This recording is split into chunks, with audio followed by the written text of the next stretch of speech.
Welcome, everybody, to You Do You Find Your Wow. I'm Melinda Broadstone, your host, and I'm introducing today Ariann Thompson. And we're going to be in keeping with this idea of wow and you do you through the conversation of uniquely you, you control your destiny. Ariann, welcome. Melinda, it's my pleasure to be here today with you. It's good to see you. I've had a session with Ariann, and that'll make more sense after you hear about what she does. And we've run in some of the same circles, and so we've had a chance to get to know each other. And Ariann has a very diverse background. She's a lovely person and very skilled at what she does. Um, and so you have a science and a law background, right? Yeah.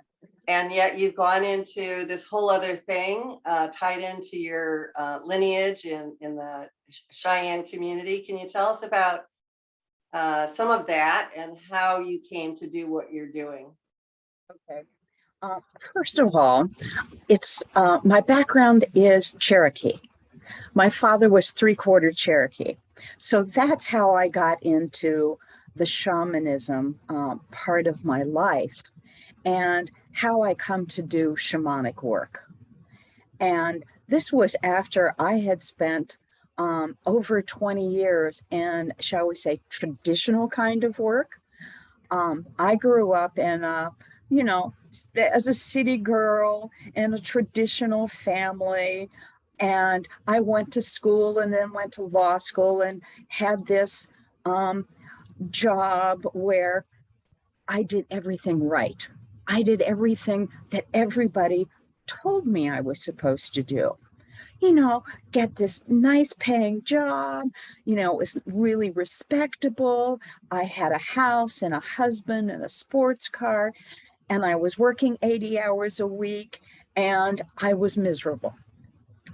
And one day when I was at work, I was getting tired. And I was like, oh, I think I'm coming down with something. So I told my boss, I'm going home. I might be getting the flu or something. 2 weeks later, I was in the hospital dying. Oh my gosh. After a multitude of tests, the doctors sent me home to die because they had no idea what was wrong and they had no idea what they could do about it. And so I went home, and a friend of mine who had heard what was going on brought a Cherokee medicine woman over to me. And she literally brought me back from the brink of death. And I went, wait a minute, there is something in this. And that was the first time I really got in touch with my Native heritage. And I would like to just insert here before you continue with the rest of the story. Um, it seems like for many, there's similar stories. It may not be to the degree of the brink of death, but it's like we're conditioned to do the right thing, the expected thing, the should thing, and it's not a match with maybe our soul's calling. And it's not a match with what we're here to do, right? And so we end up getting sick. So that getting sick or being miserable can be an indicator that you're not doing you. absolutely, absolutely.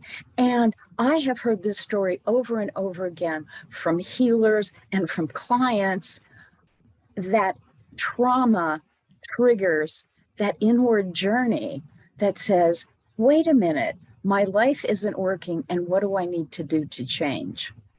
And that's what it did for me. And we're talking about finding your wow. Everyone is unique. And we grow up and we're told by our parents, by society, by our teachers to fit into the box. Oh, you need to get an education. You need to get a job. You're really good at this. So you need to go on this track. You need to follow this path. When our soul is going, but wait a minute, I want to fly. I want to fulfill my dream. And everyone is unique like a snowflake. We each are our own snowflake, and we each have our individual characteristics. And we all don't fit in that box. We have to find our wow. We have to find that place where our dreams come true. And sometimes it takes a car accident, a broken leg, an injury, or something drastic to shake up our world to go, look, lady, pay attention here. Mm-hmm.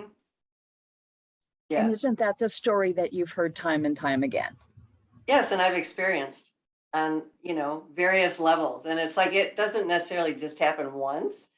It's like there's something that gets you on the path and you're going along, and then you like take a detour, and the next thing you know, you're getting the next nudge to get back on the path, to get back on your own path of who you are so that you can uniquely express yourself.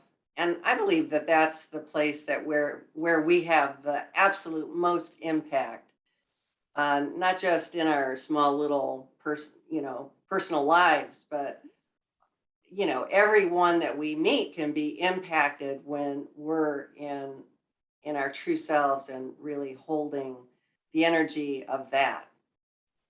Absolutely. Because as we all go on a journey, there are multiple roads, and we have to try different paths to find out what works and what doesn't.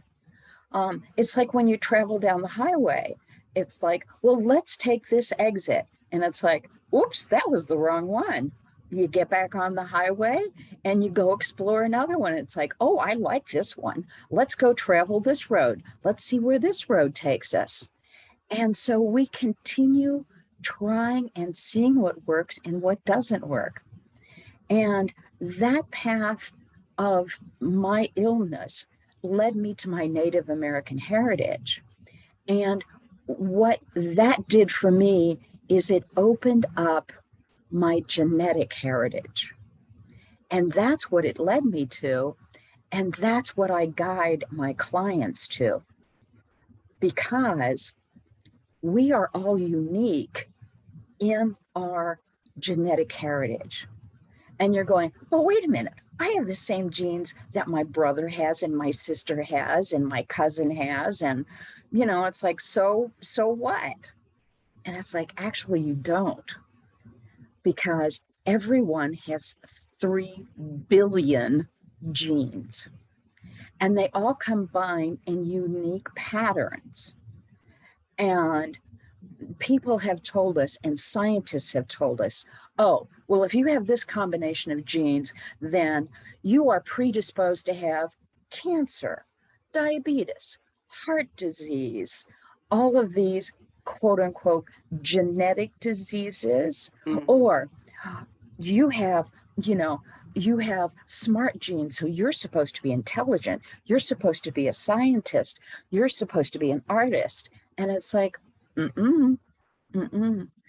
Because what I have learned through my work with our ancestors is that each of us can control what genes we activate and what genes we can turn off.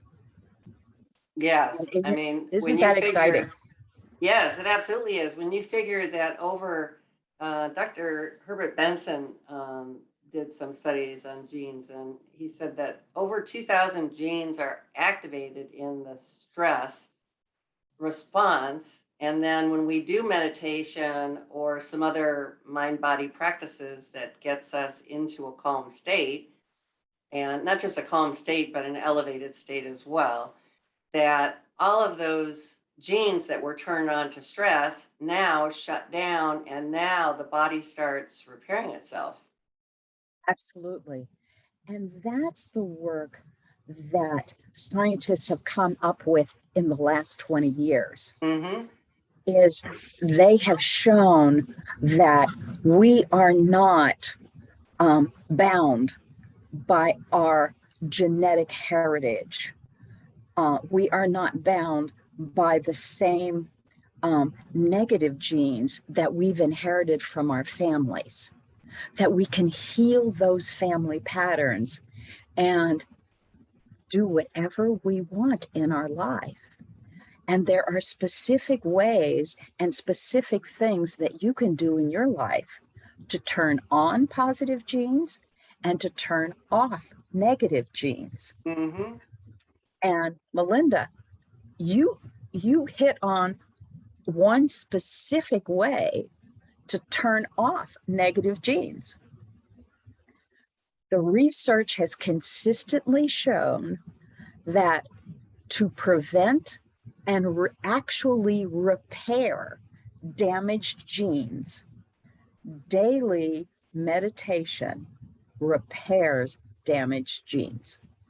So that if you live in a high stress environment, if you have a high stress job, and you're in one of those places where you go, I don't know what's going on with my life, things are terrible, the best thing you can do is to meditate. Because by meditating, you reduce your stress, you reduce the confusion, and you get to that place where your genes calm down and they go, okay, well, let's turn on some positive ones. Let's go move in a positive direction. And multiple scientific studies have shown that meditation actually repairs damaged genes. Changes the brain. It does. It actually changes your mental processes and other physical organs in your body, like heart disease. Mm. I haven't heard about that study. Like heart disease, it lowers blood pressure, and it reduces insulin levels for diabetes. Mm-hmm. It actually helps cancer patients. They found that cancer patients that meditated recover quickly and have less remission than cancer patients that did not. Less exacerbation? Yes.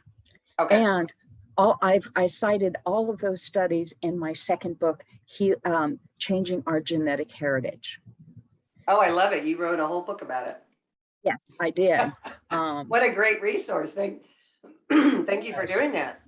Well, what I found is that I'll just talk a little bit about my work. My first book was on healing family patterns, and this was where I went into my shamanic journey that shows how we can contact our ancestors and see how those negative family patterns came down to us from our ancestors, and how our ancestors actually want to help us and are willing to help us change those negative patterns. And when I talk to people about the kind of work I did, they go, oh, you do that woo-woo stuff. You know, it's like, right, you know, that stuff doesn't work. And then I kept reading all of these scientific studies about epigenetics. And I would talk to people about it and they go, oh, I can't read that stuff. That's so technical. That's so complicated. And so I decided to write the second book so that regular people who can't read the scientific data and can't read the scientific studies can really understand what it means to us and how it applies in our everyday life. So that's when I wrote the second book, Changing Our Genetic Heritage, that says, when we contact our ancestors and they help us change those gene patterns, this is why it works. Epigenetics and that scientific research actually proves why it works when our ancestors come up and say, we will help you, we will support you, and we will change those negative patterns in your life. Yes, you know, our culture, pretty much on the whole planet, most of it is oriented very outward into the material world. And what people haven't, um, everybody's probably been taught about the atom, but they haven't learned how it applies to the subtlety and how, at a very subtle level, when we start working at a subtle level, which is less physically tangible, right? It's more about the space and the energy in the space, which were mostly space based on atomic research. That's where the deepest change can happen. And I think that's what you're talking about, isn't it? Absolutely. It works at the quantum level. But Indigenous people all around the world have known this for millennia. Yes. And yes, and all of the Indigenous cultures have a way of really reaching in and saying, wait a minute, what isn't working? What isn't working in your life, in your health, in your relationships, in your abundance and prosperity? What isn't working in your emotional field? And let's dive deep into your cellular structure. They don't call it your cellular structure, they call it into your spirit body. Yes. Let's dive into your spirit body and make the changes where it really counts. And yes. that flows into everything in your life. It flows into your physical being, it flows into your relationships, and it flows into the outer world. Yes, it's like you change one thing that deep and it affects everything across the board. And it's such a holistic approach to, to living a better life. I don't know how else to put it, just living a better life. So would you tell us a little bit about the, how do people, it's like, how do people know when this kind of service would help them? And how do they know who to connect with? I mean, right now they're connecting with you, but if they want to work with somebody face to face, like how do you call out the person that's right for you? First of all, I always tell people to listen to your intuition, listen to your heart, listen to your instincts. And when I work with people, people find me in a variety of ways, by referral, by my website. I get a lot of people that say, oh, I read your book and I really resonated with the stories that you told and how you helped other people. And listen to your heart, because when you read something, when you hear something, an interview like this, when you talk to someone else who's had a session, what does that feel to you? How does that resonate with you? That's when you're called. The other thing is I often get people who come to me that say, I've always felt that the problems that I see in my life, like this issue about family finances, this issue about bad relationships, is something that I'm meant to fix in my family. That it's always been my job in this life to fix it. And I hear that you help with family patterns. Can you help me? And it's like, those are the people that come to me, they find me, and that's who I'm meant to work with, as well as other people. But I've had people come to me who are third and fourth generation people whose families have gone through multiple bankruptcies and failed businesses. And they come to me and say, I'm meant to stop this in my family. We are not meant to be failures. We are not meant to live in poverty. And it's my job to break this cycle. I've had women come to me that say, Every woman in my family for generations have married men who have abandoned them, who have died, who have been killed in the wars, who have been alcoholics or addicts. And this has got to stop. And it's like, you bet, let's fix that. Because we can change those genetic patterns so that that doesn't happen anymore, so that we don't resonate with those negative patterns and we attract loving relationships, supportive relationships, and long-term relationships. And So I so really hear how it impacts relationships and finances. and What health kind of too. what kind of an impact can you have for somebody that has their own business, say? Oh, success. Absolutely. I work with a lot of business people, and um, a lot of us come from cultures where we have a history of slavery or a history of being serfs or servants or working in factories or being at someone else's mercy, where we have never had control over our lives, over our finances, over the decisions in our lives. Okay. And that goes for multiple cultures across the world. Mm-hmm. Because there has been a system of nobility and kingship and all of that. And so we come into this life and it's like we are now free to be independent and to start our own businesses. And we have this history behind us of being oppressed. And we can change that because we can turn off those negative genes that says someone has to give us orders. Someone has to tell us what to do. Someone knows better than we do as to where we should go, what we should do, and to have control. And we turn on those genes of power, of worthiness, and of success. The other type of client I get are those clients who were nobility, who never had to work. They got everything handed to them, right?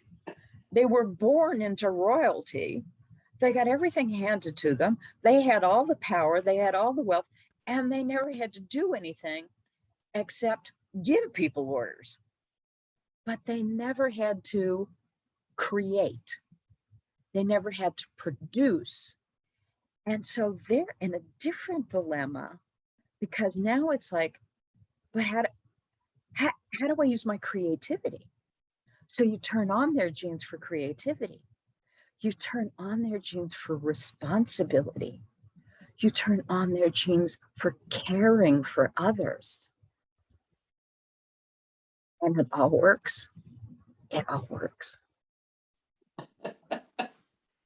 So as we tie this into you do you find your wow, this is like the very subtle levels, and there's actually internal subtle things we do and external, because one of our speakers is speaking about feng shui, so we're talking about the energy of the space around you, right?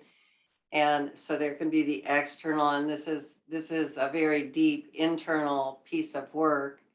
um, and and then there's everything in between. It's like changing habits, whether it's speaking habits or physical habits, and um, working with the emotions. I mean, there's all these pieces. So this is like the pretty much at the foundation level. It doesn't get more bottom of the basement than this. Right. But you want some practical tips? I would love some practical tips. Okay. I have put together a package of gifts for the audience.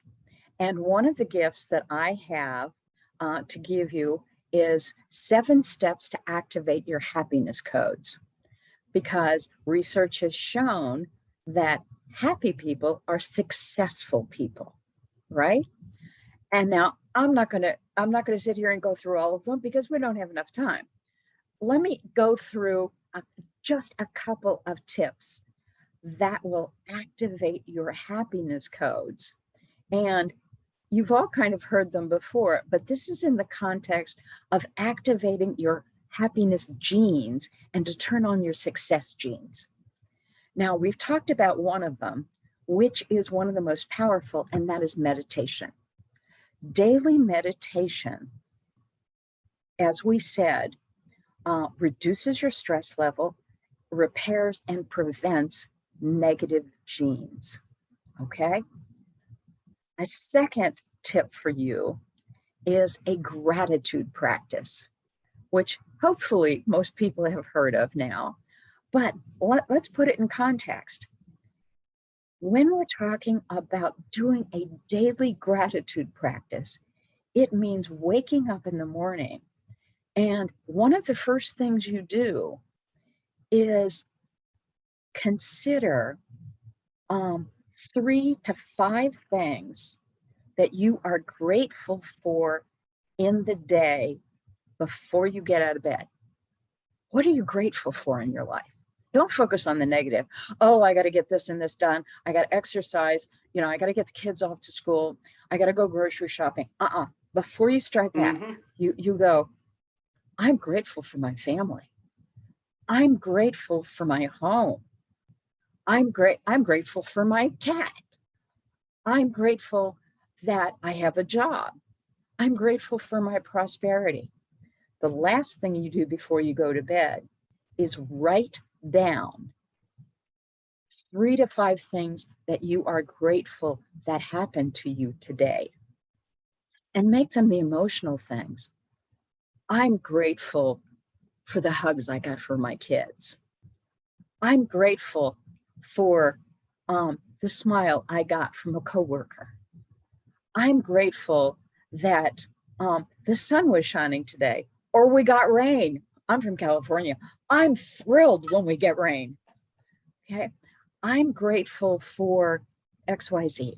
And when you physically write down in a journal what you're grateful for, that imprints it in your body, in your mental field, and in your emotional field.